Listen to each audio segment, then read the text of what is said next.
Hello everyone, how are you? I hope you all are doing well. तो students, कल मैं आपके लिए क्लास में जब स्टार्ट करवा रही थी कुछ एडजस्टमेंट्स, तो उसकी मेरी वीडियो की ऑडियो में कुछ इशू आ गया था। इसलिए जहां तक ऑडियो प्रॉपर थी मैंने आपको वीडियो अपडेट कर दी थी, अपलोड कर दी थी, बट उसके बाद मैंने लिख दिया था टू बी कंटिन्यूड, क्योंकि वीडियो की ऑडियो में कुछ इशू था। तो आज हम वही एंड से दोबारा स्टार्ट कर रहे हैं और आई होप आज कोई भी ऑडियो रिलेटेड इशू ना हो। तो लेट्स स्टार्ट। कल हमने रिवैल्यूएशन अकाउंट की एडजस्टमेंट्स सीख ली थी, वर्कमैन कंपनसेशन को किस तरह से पार्टनर्स में डिवाइड करना है, आपका रिजर्व किस तरह से डिस्ट्रीब्यूट करना है, वो सब एंट्रीज हो गई थी। तो आज हम स्टार्ट कर रहे हैं कि पेमेंट किस तरह से करेंगे टू रिटायरिंग पार्टनर। तो आज हम पेमेंट कर रहे हैं टू रिटायरिंग पार्टनर। तो जब आप पेमेंट करोगे टू रिटायरिंग पार्टनर्स, अभी हम ये एज्यूम करके चल रहे हैं कि हम पार्टनर्स को कैश में या बैंक के थ्रू पे कर रहे हैं, ठीक है। तो जब आप रिटायरिंग पार्टनर को पे करोगे तो debit the receiver, it means receiver कौन है? Retiring partner. तो हम so simple, retiring partner capital account debit to cash account और बैंक अकाउंट। अगर आप कैश में पे कर रहे हो तो आप टू कैश अकाउंट लिख दो, और अगर आप बैंक के थ्रू पे कर रहे हो तो आप लिख दीजिए टू बैंक अकाउंट।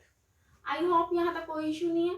बट कई बार क्या होता है, रिटायरिंग पार्टनर का जो भी शेयर है वो हमें उसकी फर्म में नीड है, ठीक है, और रिटायरिंग पार्टनर हो सकता है उसको नीड ना हो, तो वो क्या करता है कि जो भी मेरा शेयर है उसको आप फर्म में एज ए लोन एज्यूम कर लो और फर्म उसको उस पर इंटरेस्ट देती है। तो इससे रिटायरिंग पार्टनर को भी बेनिफिट है और फर्म के भी फर्म में से भी कुछ पर्टिकुलर पोर्शन जो निकालने से फर्म को इफेक्ट होना था, अफेक्ट हो जाता है फर्म, वो भी इफेक्ट नहीं आना था। तो इसीलिए कई बार रिटायरिंग पार्टनर का लोन में शिफ्टिंग कर देते हैं। तो retiring partners capital account debit to retiring partners loan, क्योंकि लोन फर्म के लिए क्या है? लाइबिलिटी है, और लाइबिलिटी को हम क्रेडिट कर देते हैं, इसलिए हम यहाँ लिख देंगे retiring partners loan account. I hope यहाँ पे आपको कोई भी इशू नहीं होगा। अब एक पॉइंट है कि जो रिटायरिंग पार्टनर है उसको लोन दिया है, या तो आपको पर्टिकुलर एक एग्रीमेंट है, उस एग्रीमेंट के बेस पे आप रिटायरिंग पार्टनर को कुछ इंटरेस्ट दे रहे हो, लेकिन अगर वो इंटरेस्ट हमने नहीं कोई भी फिक्स रेट की है या एब्सेंस है कुछ भी इंटरेस्ट के बारे में, तो हमें 6% जो फिक्स्ड है वो इंटरेस्ट पर एनम देना ही देना है। क्लियर है? वो इंटरेस्ट रिटायरिंग पार्टनर को रिसीव होगा फ्रॉम फर्म। क्लियर है? तो ये चीज हो गई है। एक और ऑप्शन है कि अगर रिटायरिंग पार्टनर लोन ना करके अपने कोई रिप्रेजेंटेटिव को फर्म में एज ए पार्टनर रखना चाहता है, या आप लीगल रिप्रेजेंटेटिव रखना चाहते हो, तो वो भी ऑप्शन है। डिकीज पार्टनर या जो भी आपका रिटायर्ड पार्टनर है वो कोई लीगल रिप्रेजेंटेटिव रखना चाहे तो उसकी एडजस्टमेंट कुछ नहीं है, सिर्फ लीगल पार्टनर जो है वो उनकी जगह पे आ जाएगा। अब मैं आपको कुछ एक प्रैक्टिकल क्वेश्चन करवा रही हूँ। अगर आपको लगे कि हमें और प्रैक्टिस की नीड है तो प्लीज आप मुझे कमेंट बॉक्स में बताना, मैं आपको और प्रैक्टिकल क्वेश्चंस जो रिटायर्ड पार्टनर के उनकी भी प्रैक्टिस करवा दूंगी। तो हम एक बार एक क्वेश्चन मैं आपको पूरे का पूरा जिसके अंदर ओवरऑल एडजस्टमेंट्स आएगी, whether it may be realization account, retiring interest की है, तो वो सारी की सारी मैं आपको इसके अंदर शो कर देती हूँ। तो फर्स्ट वन है इसके अंदर सबसे पहले, अब ये आपको बोर्ड पे यहाँ पे शो हो जाएगा पूरी की पूरी क्वेश्चन की अपडेशन। XYZ जो है वो पार्टनर्स हैं in the ratio of 3:2:1। They had taken a joint life policy of ₹50,000 whose surrender value on 1st January was ₹18,000. On this date, the balance sheet is this. Z retire हुआ है above date को, और new profit sharing ratio जो है वो X Y की 5:4 में given है। लैंड एंड बिल्डिंग जो है वो रिड्यूस हो गए 10% से, and out of the insurance premium paid during the year ₹5,000 be carried forward as unexpired. तो हमें ये सब मालूम है कि ये हमने रीवैल्यूएशन अकाउंट के लिए करना है। तो रीवैल्यूएशन अकाउंट में जो भी एंट्रीज हैं वो हम कर लेते हैं। सबसे पहले उन्होंने बोला है कि लैंड और बिल्डिंग जो है वो रिड्यूस्ड हो गया 10% से। जब एसेट्स रिड्यूस होती हैं तो हम एंट्री कर देते हैं revaluation account debit to assets. तो एसेट यहाँ पे हमारी क्या है, लैंड एंड बिल्डिंग है, तो एंट्री हो जाएगी revaluation account debit to land and building. ठीक है, विद इन रुपीज कितने परसेंट से डिक्रीज हुई है ये हुई है 10% से। और लैंड एंड बिल्डिंग हमारा कितना है 1,20,000। तो 1,20,000 का जब आप 12% 10% करोगे तो वो आ जाएगा 12,000। नेक्स्ट वन है out of the insurance premium paid during the year ₹5,000 be carried forward as unexpired. बच्चे जो इंश्योरेंस प्रीमियम है उसमें से जो 5,000, अब पहले कोई इंश्योरेंस प्रीमियम हमें गिवन नहीं है लेकिन अब हमें देना है, तो इट इज क्या है, प्रीपेड हो गया। प्रीपेड इंश्योरेंस, प्रीपेड इंश्योरेंस हमारी एसेट्स होती है। अब एसेट्स 5,000 से पहले नील थी और अब की बार इन्होंने इस साल के लिए 5,000 को कैरी फॉरवर्ड करना है और अनएक्सपायर्ड है ये, तो इट मींस एसेट्स हमारी इंक्रीज हो गई 5,000 से, तो एसेट्स इंक्रीज हो गई है। तो एसेट्स को हम क्या कर देंगे, डेबिट। तो क्या लिखेंगे, prepaid insurance account debit to revaluation account. Clear है। अब कितने से है ये, 5,000 से, आई होप 5,000 है, यस। तो ये 5,000 से प्रीपेड इंश्योरेंस हो गया। ठीक है, नेक्स्ट वन है there is no need of any provision for doubtful debts, जबकि बैलेंस शीट में हमें प्रोविजंस 1300 के गिवन है। तो जो प्रोविजंस हैं वो हमारी लाइबिलिटी है, पहले 1300 के थे, अब कोई भी नहीं है, तो इट मींस लाइबिलिटीज डिक्रीज हो गई हैं। और जब लाइबिलिटीज डिक्रीज होती है तो एंट्री हो जाती है liabilities account debit to revaluation account. तो यस, इसको हम इसी में ही मर्ज कर देते हैं प्रोविजन फॉर डाउटफुल डेट्स में, और विद इन ₹3,000। तो हमने यहाँ पे 3,000 है, 1,500 है, 1,300 है बच्चे, तो 1,300 से हमने कर दिया, तो ये कितना हो गया, 6,300 हो गया। अब आगे देखिए, आगे गुडविल की एंट्री, तो इट मींस अब रिवैल्यूएशन की एंट्रीज बस यही थी। तो मैं साथ ही साथ आपको अकाउंट बना देती हूँ ताकि आपके लिए इजी हो जाए इसको समझना। तो रिवैल्यूएशन अकाउंट की हम एंट्रीज कर रहे हैं। अब देखिए, रिवैल्यूएशन अकाउंट डेबिट है तो इधर आ जाएगा टू लैंड एंड बिल्डिंग। जो एडजस्टमेंट्स है, पार्टिकुलर लिखना है, अमाउंट लिखनी है, वो आप खुद लिखोगे। मैं सिर्फ आपको एक ओवरव्यू दे रही हूँ कि किस तरह से हमने क्वेश्चन को करना है। तो to land and building within ₹12,000। Revaluation account credit है तो बाय में आ जाएगा, by prepaid insurance within ₹5,000 and by provision for doubtful debts. तो बाय प्रोविजन आपने शॉर्ट में नहीं लिखना है, एग्जाम में फुल डिटेल लिखनी है। By provision of ₹1,300। और रिवैल्यूएशन अकाउंट को कुछ भी अफेक्ट नहीं कर रहा है, इसलिए हम अब एड लेस कर देते हैं। 12,000 हो गया है, 12,000 में से 6,300 डिडक्ट कर दीजिए, तो वो इधर जो क्रेडिट बैलेंस आ रहा है, इट मींस ये हमारा लॉस हो गया बच्चे। और लॉस कितना है, 5,700 का है। ये लॉस ट्रांसफर्ड हो जाएगा किसको, एक्स वाई एंड जेड को। तो एक्स का बैलेंस कितना बन जाएगा, 2,850, 1950, 1900 और 950। तो 1900 एंड 950, ये लॉस जो है वो एक्स वाई जेड को डिस्ट्रीब्यूट हो जाएगा। जब एक्स वाई जेड को लॉस डिस्ट्रीब्यूट होगा तो उसकी एंट्री क्या हो जाती है, loss account debit to revaluation account, जो भी एक्स वाई जेड का है। तो X Y Z, X capital account debit, Y capital account debit, Z capital account debit to revaluation account. समझ आ गया आपको। और ये लॉस जो है 2850 का, 1900 और 950 का, और टोटल हो गया 5700, ये लॉस डिस्ट्रीब्यूट हो जाएगा। क्लियर है यहाँ तक? No issue, no issue. Okay, अब नेक्स्ट पॉइंट है, ध्यान से समझिएगा। Goodwill of the firm be valued, आप स्क्रीनशॉट ले लीजिए और उसके बाद आप प्रैक्टिस कीजिए ताकि आपके लिए इजी हो जाए इस क्वेश्चन की प्रैक्टिस करना। Goodwill of the firm is to be valued at ₹36,000 and adjustment in this respect be made without raising a goodwill account. The joint life policy was also not to be appear in the balance sheet. तो बच्चे goodwill दे दी है पूरी firm की 36,000 में से Z की death हो गई है, तो इसका मतलब 1/6 पोर्शन था, तो ये कितना हो गया 6,000। तो 6,000 हमें एक्स और वाई को देना है, तो वही होता है ना, जो रिमेनिंग पार्टनर्स हैं उनको ये 6,000 का पोर्शन मिल जाएगा। तो जो रिटायरिंग पार्टनर है उसको हम क्रेडिट कर देंगे, means debit the receiver and credit the giver, क्योंकि इसने यही कहा ना कि गुडविल जो है वो उसको एडजस्ट करेंगे और जॉइंट लाइफ पॉलिसी को भी एडजस्ट करेंगे।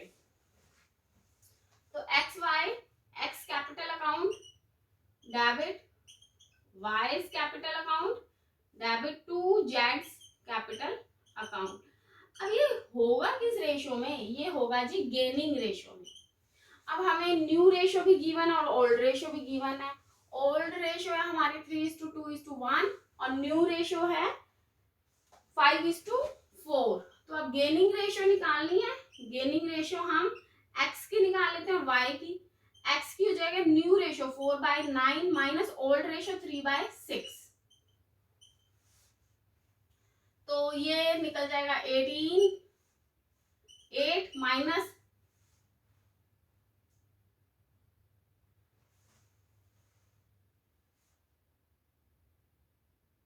सॉरी यहाँ पे x का निकाल रहे हैं ना, x का 5/9 आएगा, ठीक है। तो 9 2 18 और 5 2 10, तो यहाँ पे आ गया 10 और 6 3 18, 3 3 9, तो ये कितना हो गया 1/18। नेक्स्ट वन सेम 4/9 माइनस 2/6 कर देंगे, 18 हो जाएगा। 2 4 2 8 माइनस 6 3 2 6, ये हो जाएगा 2/18। तो गेनिंग रेशो बन गया 1:2। तो 1:2 में हम जो 6,000 का गुडविल का पोर्शन है उसको डिवाइड कर देंगे, तो ये कितना आ जाएगा आपका, जो गुडविल में हम डिस्ट्रीब्यूशन करेंगे तो आ जाएगा 2,000 एंड 4,000। आई होप आपको ये डिस्ट्रीब्यूशन आता होगा। वैसे मैं एक बार समझा देती हूँ। ये 6,000 है, 6,000 गेनिंग में डिस्ट्रीब्यूट करना है, तो ये x का रेशियो और ये y का है, तो x को 1 अपॉन में इसका टोटल 1 + 2 कितना हो जाता है 3। तो इसको जब आप सॉल्व करोगे तो ये आ जाएगा 2,000। इसी तरह से सेम y का, तो 6,000 इनटू में 2/3 हो जाएगा, क्योंकि 2 जो है वो y का पोर्शन है, तो वो आ जाएगा 4,000। क्लियर हो गया आपको कि किस तरह से हमने यहाँ पे ये सब किया है। अब साथ के साथ रिवैल्यूएशन मैं इरेज कर देती हूँ, और अब हमने करना है ज्वाइंट लाइफ पॉलिसी की एडजस्टमेंट। ज्वाइंट लाइफ पॉलिसी जो है वो हमें कितनी दे रखी है, 18,000। इस साल का जो है वो 18,000 है। ये देखिए स्टार्टिंग में लिखा हुआ है कि जो उसकी सरेंडर वैल्यू है इस साल वो है 18,000। तो 18,000 का 1/6 कर लीजिए, कितना हो जाएगा 3,000। तो 3,000 भी हम पार्टनर्स में डिस्ट्रीब्यूट कर देंगे, तो एंट्री क्या हो जाएगी, X capital account debit, Y capital account debit to जेड्स कैपिटल अकाउंट, और कितने से 3,000 रुपीज से। 3,000 को गेनिंग रेशो हमने अभी सॉल्व किया है 1:2, तो 1:2 की रेशो में जब आप डिस्ट्रीब्यूट करोगे तो कितना आ जाएगा 1,000, ये आ जाएगा 1,000 एंड 2,000, तो 1,000 एंड 2,000। क्लियर है। अब उसके बाद नेक्स्ट पॉइंट है कि एक्स और वाई ने डिसाइड किया that their capital will be adjusted in their new profit sharing ratio. वो उसकी न्यू प्रॉफिट शेयरिंग रेशो के अकॉर्डिंग एडजस्ट होगा, चाहे वो उन्हें कैश पे करना पड़े, चाहे कुछ कैश लेके आनी पड़े, और हम जेड के ट्रांसफर करेंगे लॉन अकाउंट में। Pass necessary journal entries, Z is paid to ₹9300 on the date of retirement, retirement के टाइम पे आपने दिया है उसको, and remaining amount in 3 equal instalment within interest rate 10% पर annum on the outstanding balance. Clear हो गया आपको कि ये क्या समझा रहा है? तो सबसे पहले हम उसकी न्यू प्रॉफिट शेयरिंग रेशियो के अकॉर्डिंग हमने उसको एडजस्ट करना है। तो सबसे पहले हमें कैपिटल अकाउंट बनाने पड़ेंगे। ये देखिए कैपिटल अकाउंट मैं आपको यहाँ पे बनवा देती हूँ XYZ का। तो ये Z का पोर्शन, ये Y का पोर्शन, ये X का, सेम ऐसे ही X Y and Z, X का Y Z X Y Z। ठीक है, सबसे पहले हमने इनके बैलेंसेस स्टार्ट करने हैं। तो बाय बैलेंस ब्रॉट डाउन, जो भी बैलेंस शीट के अंदर इनके बैलेंसेस गिवन हैं आप वो देख लीजिए। बैलेंसेस हैं 78,750, 78,750, 70,000 है Y का, और Z का बैलेंस है हमारा 61,250। ठीक है, बस हमें बुक से इतना ही चाहिए था। अब हम देखते हैं कि कैपिटल अकाउंट्स कहाँ अफेक्ट हो रहे हैं। ये हम डिलीट इरेज कर देते हैं बिकॉज ये रीवैल्यूएशन की एंट्रीज हैं। ठीक है, रीवैल्यूएशन मैं आपको समझा चुकी हूँ। अब हमें चाहिए कि सिर्फ कैपिटल अकाउंट्स कहाँ अफेक्ट हुए हैं वो चेक करने हैं। तो देखिए सबसे पहले रीवैल्यूएशन अकाउंट का लॉस ही था, तो XYZ का, तो हम यहाँ लिख देते हैं कि टू रीवैल्यूएशन अकाउंट। तो टू रीवैल्यूएशन अकाउंट, X का लॉस था 2850, Y का है 1900 और 950।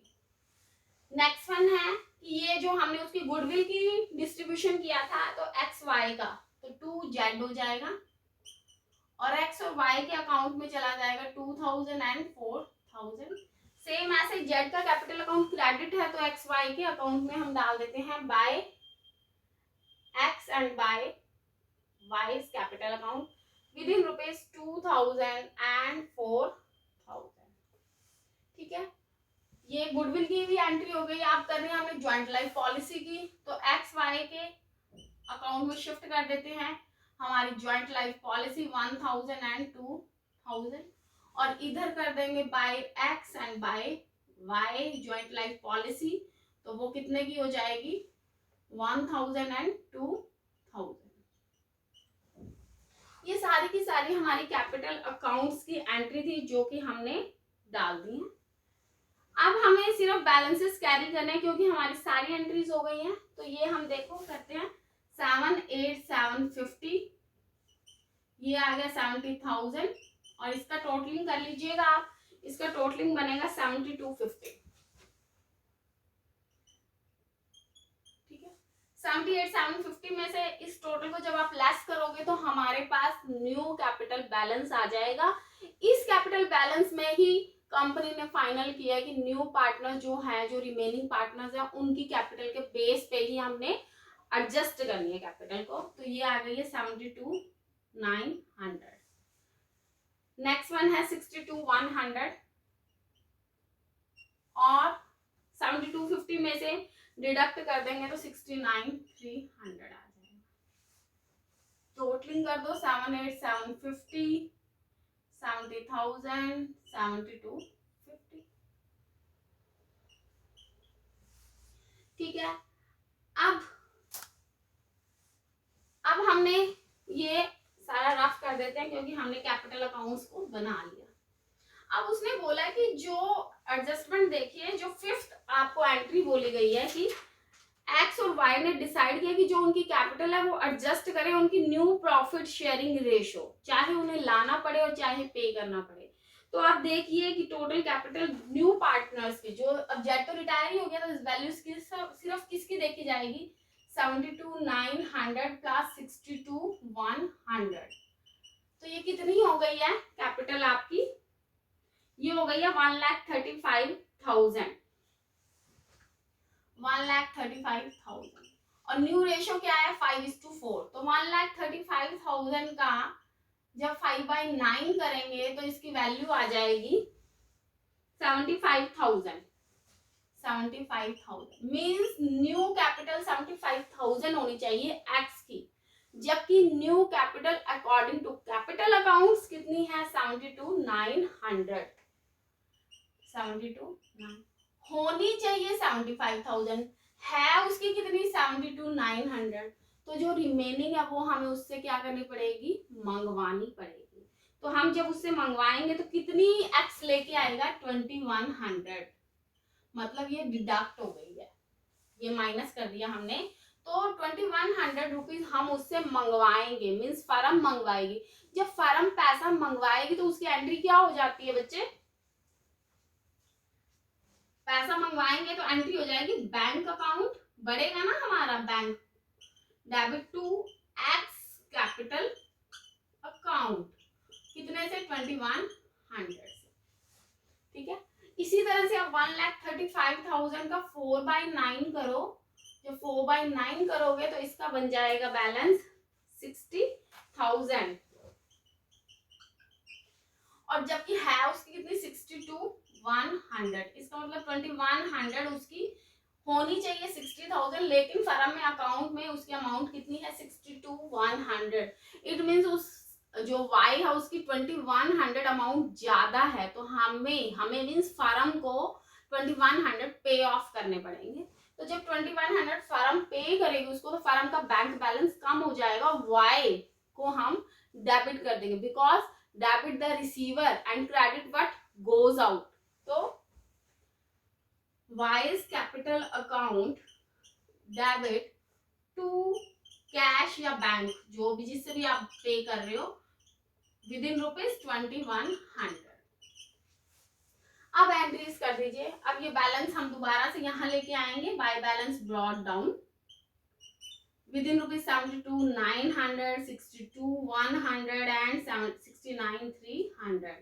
बच्चे कैपिटल अकाउंट में एक्स की कैपिटल अकाउंट क्रेडिट है, तो इधर क्या होगा to by bank account, by bank account, और 2100 से एक्स के अकाउंट में यहाँ पे अमाउंट डल जाएगी, और इधर वाई का कैपिटल अकाउंट डेबिट था तो इधर लिखेंगे टू कैश अकाउंट, और 2100 वाई के अकाउंट में आ जाएंगे। समझ आ गई आपको? अब बैलेंसेस कर दीजिए। 72,900 में जब 2100 ऐड हो जाएंगे तो ये बन जाएगा 75,000, और यहाँ पे भी आ जाएगा 75,000, और इसका बैलेंस हो जाएगा एक्स का, यहाँ पे लिख दीजिए बाय बैलेंस कैरिड ऑन, ठीक है। अब इधर 62,100 था, 62,100 यहाँ लिख दो, 62,100 में से 2100 लेस हो जाएंगे तो 60,000 आ जाएंगे, तो यहाँ पे टोटल आ जाएगा 62,100, यहाँ पे 69,300 ही रहेगा प्रॉपर, क्योंकि अभी हमने इसको पेमेंट नहीं की है, 69,300, ठीक है। तो अब बैलेंसेस क्या हो गए हैं 75,000, 60,000 एंड 69,300 एक्स वाई और जेड के। क्लियर है आपको? नेक्स्ट वन, अब ये यहाँ तक सारा प्रॉपर हो गया। अब मैंने आपको सिखानी है एक बैलेंस शीट, और साथ ही साथ आपको जेड का जो लोन अकाउंट है उसकी एंट्री सिखानी है। तो अब हम करते हैं जेड का लोन अकाउंट कर देते हैं पहले। आई होप यहाँ तक आपको कोई प्रॉब्लम नहीं होगी। तो ये देखिए,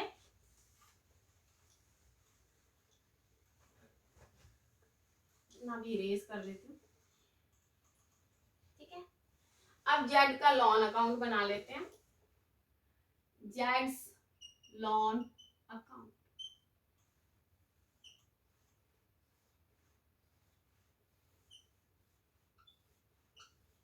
जेड का कितना लोन है 69,300, तो यहाँ पे लिख दीजिए bye balance brought down with in ₹69,300।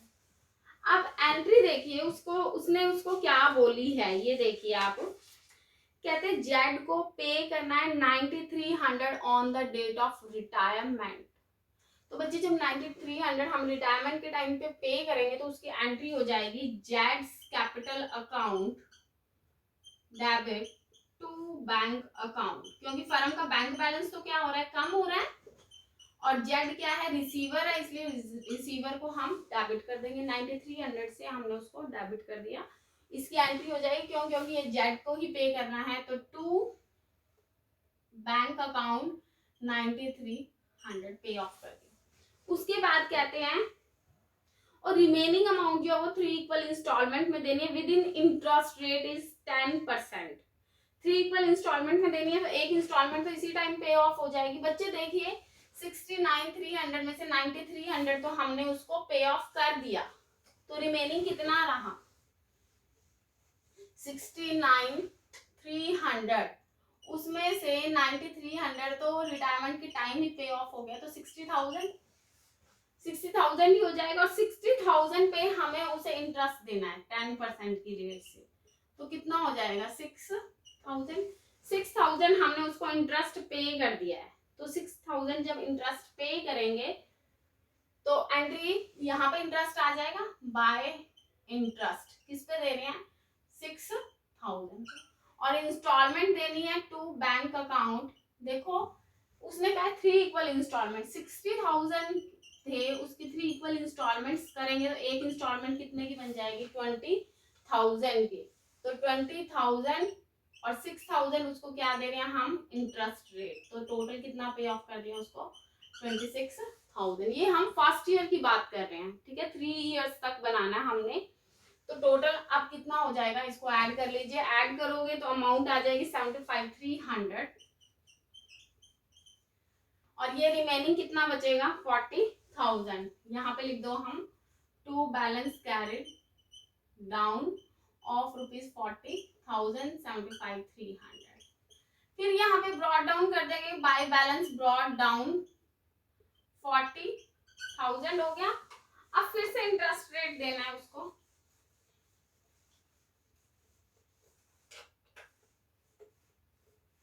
Interest rate कितना है 10% पर एनम का है। अब कितने पे देंगे 40,000 पे, जब 40,000 पे आप इंटरेस्ट दोगे तो कितना हो जाएगा 4,000, और इंस्टॉलमेंट पे करनी है, एक तो 20,000 की इंस्टॉलमेंट पे करेंगे प्लस उसको 4,000 का इंटरेस्ट देंगे, 24,000 पे कर दिया है, टोटल था 44,000। 44 में से 24 जब लेस करेंगे तो बैलेंस कितना रह जाएगा 20,000। इसी तरह से नेक्स्ट ईयर फिर पे करना है by balance brought down with in ₹20,000। अब फिर थर्ड ईयर 20,000 पे इंटरेस्ट देंगे हम 10% की रेट से, तो इंटरेस्ट हो जाएगा 2,000 का, और इंस्टॉलमेंट पे करनी है, लास्ट इंस्टॉलमेंट है, तो to bank account 20,000 plus interest rate कितना हो गया 22,000। तो यहाँ पे हमने उसकी पूरे का पूरा फर्म जो पार्टनर रिटायर हो गया था उसकी पेमेंट्स पे कर दी है, ठीक है, समझ आ गया आपको लोन अकाउंट की इंटरेस्ट भी दिया है हमने, और 3 इक्वल इंस्टॉलमेंट्स, यहाँ 20,000 की एक इंस्टॉलमेंट, यहाँ 20 की इंस्टॉलमेंट, और यहाँ पे भी 20 की ही इंस्टॉलमेंट हमारी चली गई है। क्लियर है, समझ आ गया आपको। अब बनाना है हमने बैंक अकाउंट। अब बैंक अकाउंट बनाएंगे तो एक तो एडजस्टमेंट हुई थी कि एक्स लेके आया था 2100, और एक वाई ने 2100 वाई को हमने पे किए हैं। तो आप बैलेंस शीट निकालिए, देखिए बैलेंस शीट में हमें जैसे जैसे बैलेंस शीट के बैलेंस गिवन है वैसे ही लिखने हमने। कैश और बैंक का बैलेंस गिवन है 10,000, तो कैश में 10,000 था, लेकिन 2100 आया और 2100 ही गया था ना, आई होप। हाँ जी, तो कितना रह गया 10,000 ही रहेगा। उसके बाद हमें गिवन है डेटर्स, डेटर्स कितने के हैं 16,000 के हैं, तो डेटर्स लिख लो 16,000 के। स्टॉक और क्या गिवन है, स्टॉक गिवन है हमें 2300 का, 2300 का लिख लो। मशीनरी है, मशीनरी भी लिख लीजिए, क्योंकि इन पे तो कोई इफेक्ट ही नहीं पड़ा ना 60,000 का। एक लैंड और बिल्डिंग पे इफेक्ट पड़ा था, कितने से डिक्रीज हुई थी लैंड एंड बिल्डिंग 1,20,000 की है, रिड्यूस हुई थी 10% से, तो उसमें से उसको माइनस कर देना तो आ जाएगा 1,08,000। एक अपना हुआ था प्रोविजन, प्रोविजन तो उसने कहा था नीली हो जाएगा। नेक्स्ट है ना प्रीपेड इंश्योरेंस, वो भी तो एसेट्स है, तो यहाँ पे प्रीपेड इंश्योरेंस डाल दीजिए, कितने का था 1300, 13 नहीं 5000 का था, ठीक है, तो 5000 का प्रीपेड इंश्योरेंस डाल। लाइबिलिटी साइड में चेक कर लीजिए, क्रेडिटर्स थे 15000 के, तो क्रेडिटर्स डाल लो 15,000 के। अब जेड का लोन, वो भी तो लाइबिलिटी है, अभी तो हम सिर्फ ये तो 3 इयर्स में पे ऑफ करना है, ठीक है, एक बार हमने एडजस्टमेंट्स कर लिया, लेकिन जो लाइबिलिटी है वो स्टार्टिंग में कितने की, इस साल जो बैलेंस शीट बनेगी 69,300 की, तो 69,300 की हमने पेमेंट करना। नेक्स्ट ईयर फिर बैलेंस रहेगा 40 का, फिर उससे ईयर बैलेंस रहेगा 20,000 का। अब कैपिटल अकाउंट्स जो हमने कैपिटल अकाउंट्स बनाए थे न्यू एक्स वाई के 75,000 था, और एक और था 60,000 का, क्योंकि 2100 इधर तो हमारे कम थे तो हमने उससे मंगवाए थे, और इधर 62100 थे तो उधर हमने उसको पे किया था। तो इस तरह से अकाउंट्स हो गए हैं। अब इसका बैलेंसेस आप कर देना तो ये हमारा आ जाएगा इक्वल। आई होप तो बच्चे ये आपका था एक प्रैक्टिकल क्वेश्चन ऑफ रिटायरमेंट और death of A partner. I hope यहाँ पे मैंने आपको बैलेंस शीट भी नई बनानी सिखाई है, कैपिटल अकाउंट्स भी न्यू बनाने सिखाए हैं, रीवैल्यूएशन अकाउंट भी सिखा दिया है। मैंने जितनी एडजस्टमेंट्स करवाई थी उसका सबका मिक्सअप इस एग्जांपल में एंट्री किया, लेकिन फिर भी अगर आपको कोई क्वेश्चन लगता है तो प्लीज आप मुझे कमेंट बॉक्स में मैसेज कीजिए, मैं और क्वेश्चंस की भी आपको प्रैक्टिस करवा दूंगी। तो आज के लिए बस इतना ही। Thank you so much, have a nice day and God bless you, and please like, subscribe and share my channel. Thank you.